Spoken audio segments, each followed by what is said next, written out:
Hey, there are some days like this when it's interesting with network, and I've been talking to my guest this evening. She's in the fish value chain, and we're talking about the products that she has. 9 products from catfish, and we started the conversation from if this was what she wanted to do all along, but she had mentioned that this was not even one of the things that she had planned to do when she joined, when she left her job at that time. She was selling catfish, but she didn't even know that that was where she was. Very, very shortly. Yes. I can see her request. Yes.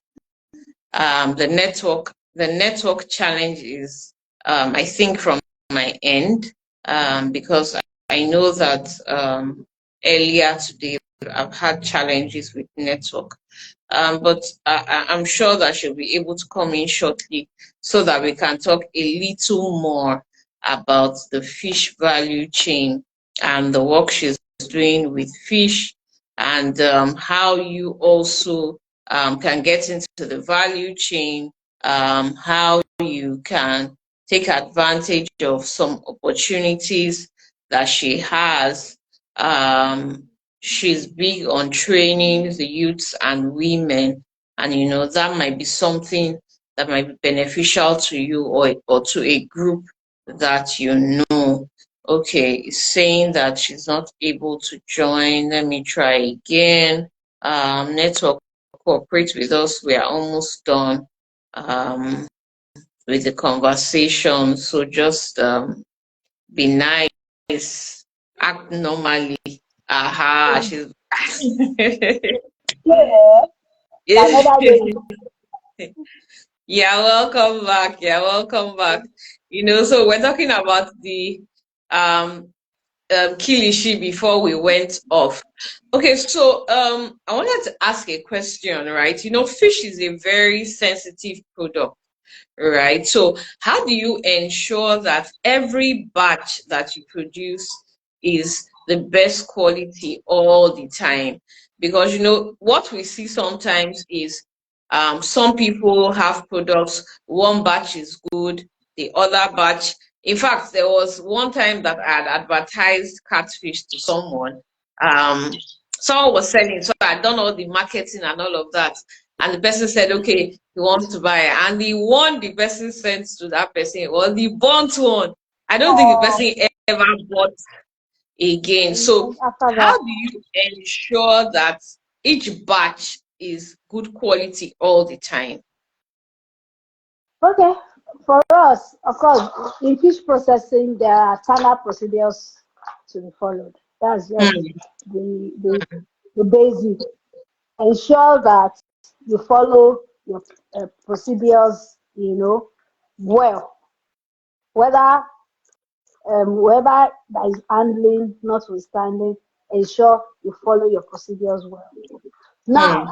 and of course, you also in because even while people, because you won't always be the one doing it, even when you are the one doing it, there may be issues, there may be, there may be production defects along there and all of that.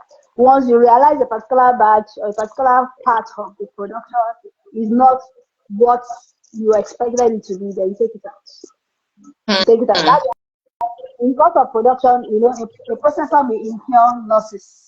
You may incur losses, but then it's better you absorb that than passing it to your customers, because you see, once they experience that bad product, they may not even tell you, and then you may not have the opportunity to right the wrong.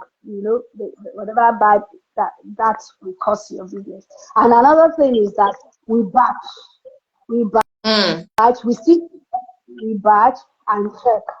Even after having followed all the procedures, done your due diligence and all, we still check and batch. So just in case if any particular production has issues, it will be easy to trace than Hmm. body everything, and then you don't know which one is what.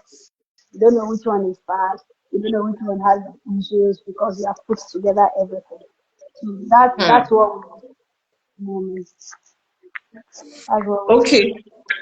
Okay. The machines you use for your production, are they locally fabricated or you imported them? Or is it a mix of locally fabricated and imported machines? Okay. So at the moment we use a mix of the two because the truth is even some for some of these equipment, most of them are meant to be imported actually. But thanks Hmm. to our engineers, they are also working and ensuring that we can have local versions, which sometimes may be, well, cheaper to acquire.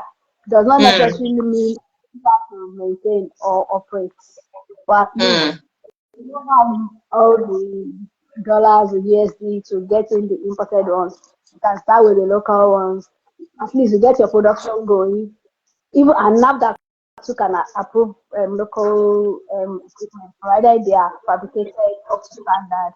So we use a Hmm. blend of like our grinders are imported, our sealers are still imported. So the local side of equipment that we use are basically our smoking tools, which Okay. but of course there are imported smoking tools, but we use the locally fabricated ones, and they are doing well. So, Okay. and the operators Okay. are imported. Almost every other equipment are imported, but the smoker is locally fabricated. Fabricated. Okay. Okay. That's lovely. Let's talk about the cost of raw materials, the cost of energy, the cost of fuel. How has that impacted your business, your operations, and your sales?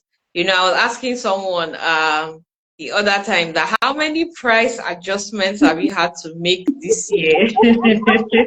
Then before, okay, so before few years back, let me put it that way. When I started in 2016, as when I Mm, started fully, when I got 2016, 2016 was the year I transitioned from banking to full time business. So that time, so I wanted to run because I was coming from the corporate environment. I wanted to run like a corporate business. Maybe I was a small business, but I wanted to just do things corporately, corporate communication, corporate this one, corporate that one. And I started in my own little way.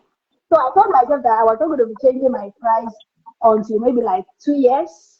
And that even when I want to change price, the way you would have notified your customers and say by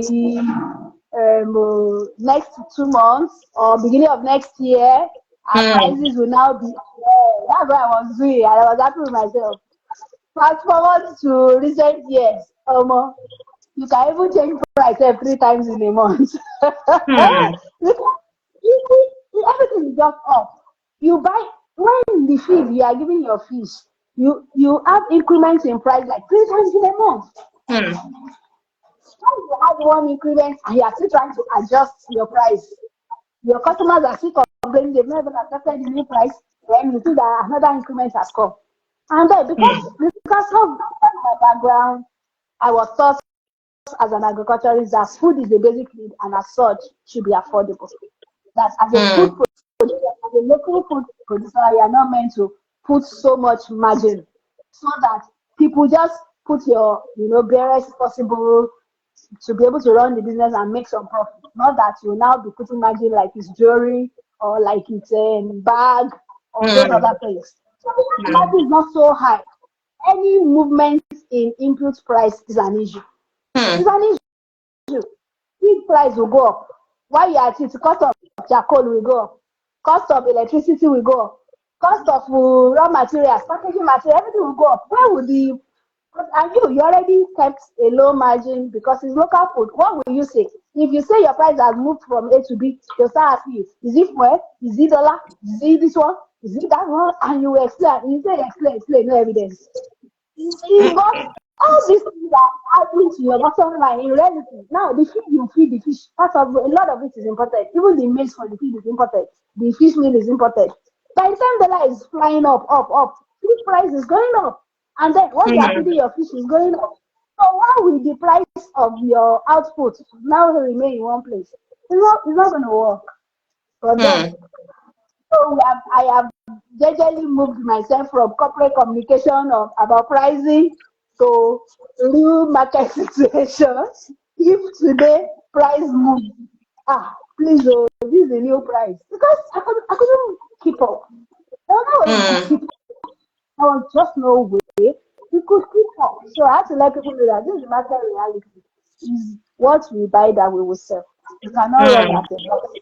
So Hmm. just if Nigeria comes back to our dream country and prices are more stable, then I hope product prices too will be stable and everybody will Yeah. be fine. Yeah. Yeah. So that's the situation we're in now. And I tell them, if you get to the market and they say Gary is so price, you check with two other persons, it's the same thing. Won't you buy it? You will buy it now You without buy. so why do Yeah. you want to kill me because my own price changed? I want to kill me because my price changed. I'm only selling what I bought. Hmm. Eh? You can only talk, you will still buy it. If you go to the market and check with everybody and all of them say price have moved, right? You will buy it if you need it. So please Yeah. let me buy my own. Just buy it. Just buy. Wow. So we take the emotional persuasion and because I don't know what else to do as a small business owner. All my other cost elements have moved. My own Hmm. sales tax cannot remain. It has to move too. Hmm. It has Yeah. to. Yeah.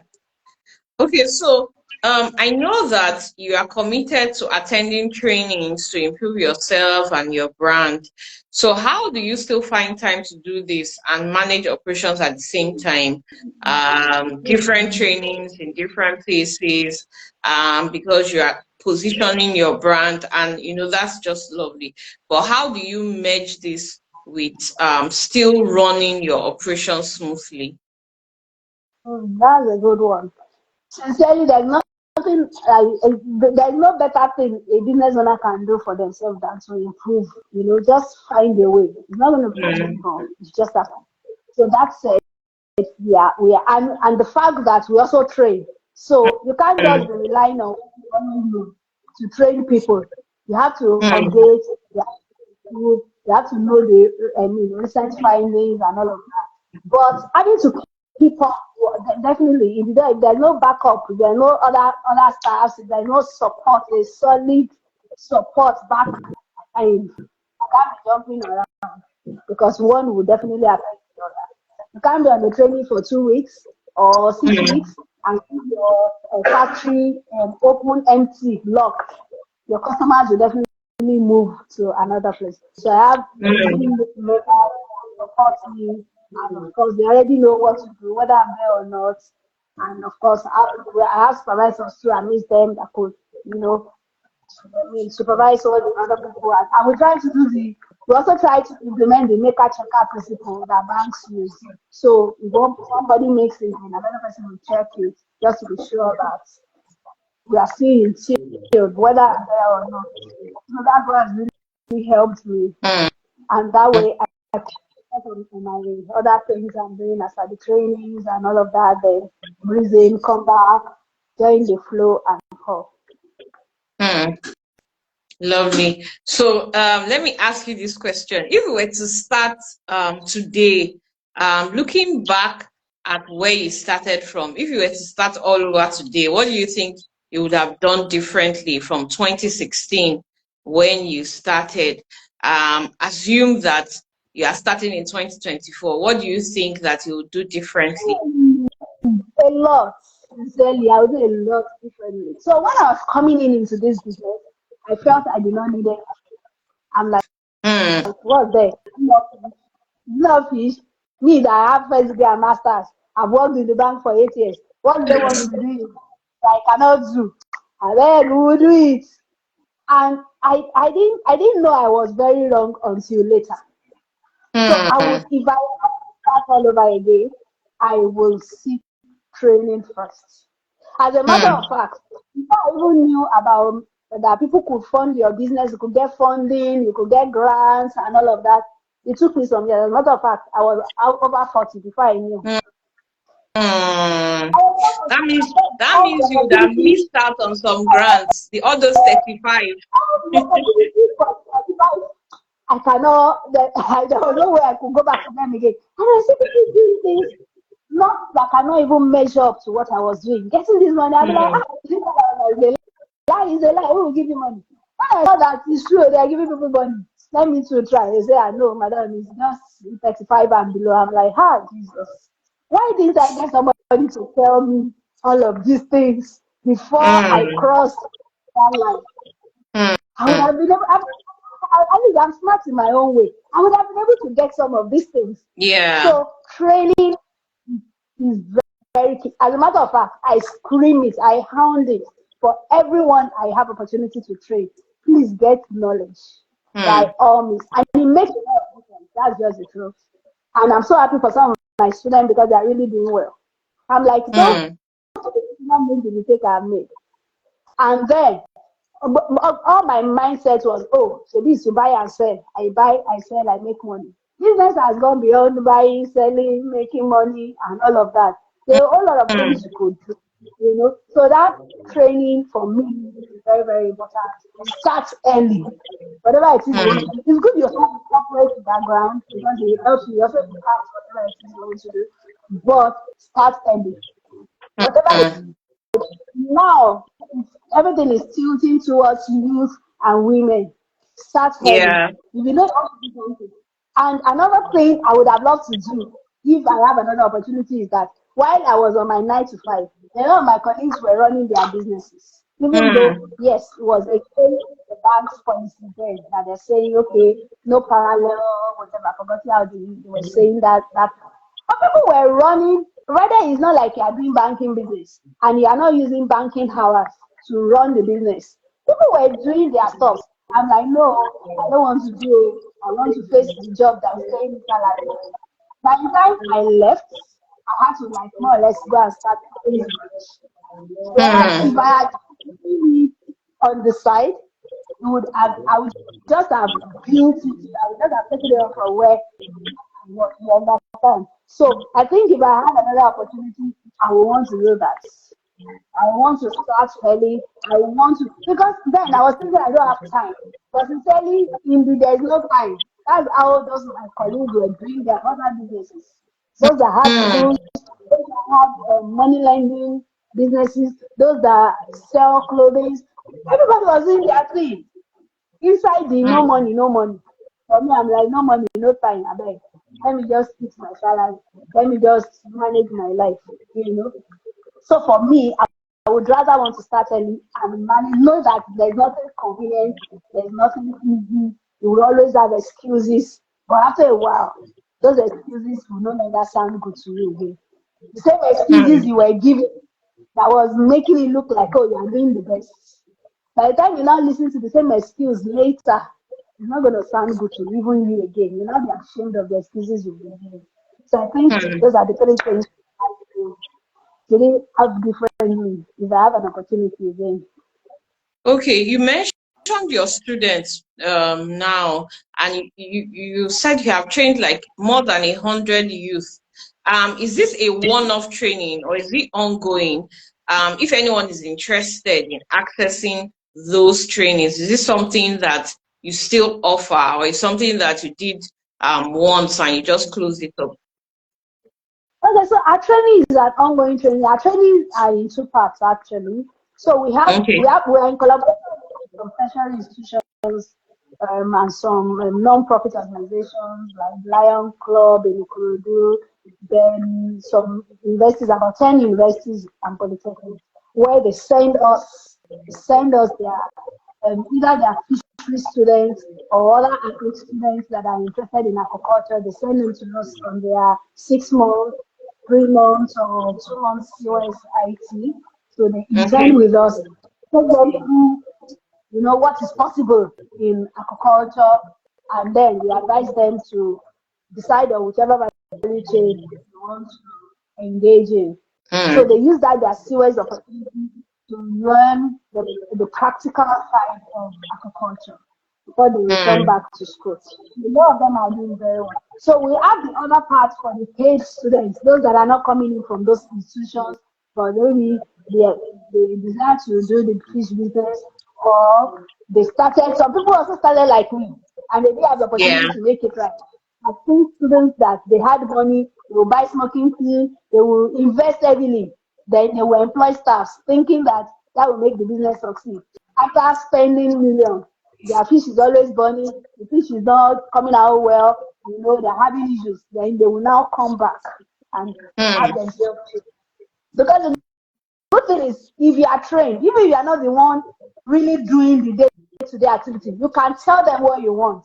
You can guide them Mm. aright. When they are making mistakes, you can caution to say, no, this is not how it should be. It should be this way. But if you don't even know your left from your right, whatever they are doing, you will think is the best. You will only wait till the result is out. And by the time the result is out, it's a bad result you got. It's too late. Your money is gone. So we also Mm. have students like that come around, and at that level you pay. It's no longer free.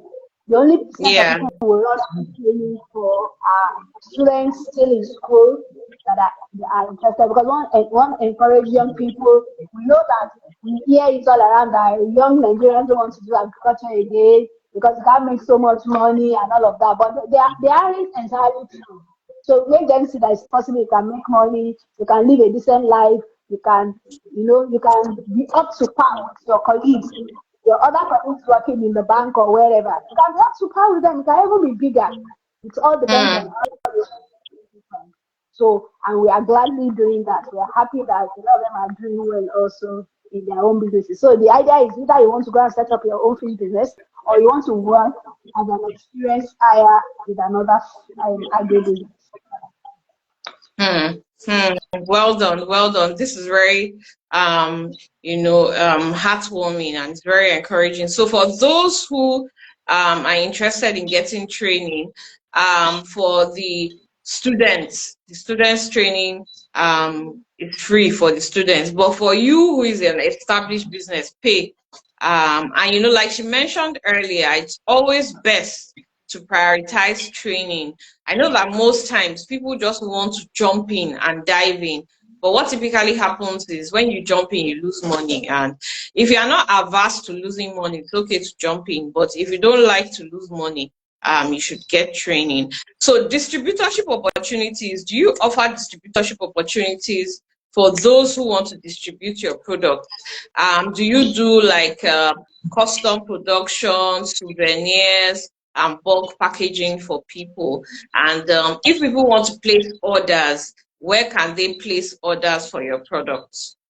Okay, yes, we do a lot of. I think we have a higher proportion of customers that we do custom production for. We do a lot of private Hmm. labeling. As a matter of fact, we have some customers that their packaging materials are with us. For people that Hmm. probably don't want their own packaging material, they have their own, personalized packaging material. They keep it with us. So whenever they have orders, we package in their packaging material and send to them. There are some other Hmm. customers that we just package plain. That's more or less like white labeling, no label. We just package the product and also sell. There are even some customers that we, from our factory, we send directly to their customers, more or less like drop shipping. So look for the transactions, they get the order and just tell us to package order, share their address, their recipient's address, and we dispatch. And they pay us, they get money from the buyers, they pay us. Then we also have people that also sell our products, both within and then outside the shores of the country, Okay. Hmm. even with our labor. So whichever way you want it, for us, is the important thing is that sales is happening, whether with our Hmm. label, whether without Or our without. label. And if Hmm. anyone is interested, if you have a food shop, you have a neighborhood shop, you have places where you feel you can retail our products. Yes, you are welcome. We are open. You can place your order either on our Instagram DM or using our WhatsApp or on our website, www.graceaionfarms.com.ng. Whichever way, you can always reach us. You can send us an email. on graceaionfarms@gmail.com. Whichever way, I think the easiest way to reach us is via Instagram DM, or you get our. Okay, so for those who want to do fish business but you're not ready to go right into it, she just told you about the various options that you have. There's drop shipping, there's distributorship, there's private labeling, there's white labeling. Just send her a DM on IG and she'll just fix you up. And it's not just limited for those who are in Nigeria. For those who are outside of Nigeria, you can also reach out to her and you'll be sure to get quality products. Remember what I told you earlier, if you are ordering for the kilishi, don't buy one.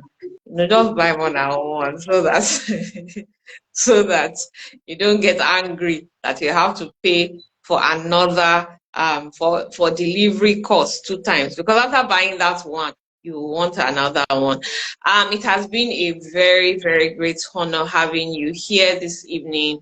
I'm very, very excited about the products that you have created over the years, and the work that you are doing in the fish value chain, just championing fish production, and churning out different products. I'm sure the next time we see you, you mentioned that there are even some products in the pipeline that have not been rolled out yet, and I'm sure that the next time we see you, would have seen many more products. So thank you so much for joining us this evening. Please appreciate my guest in the comments.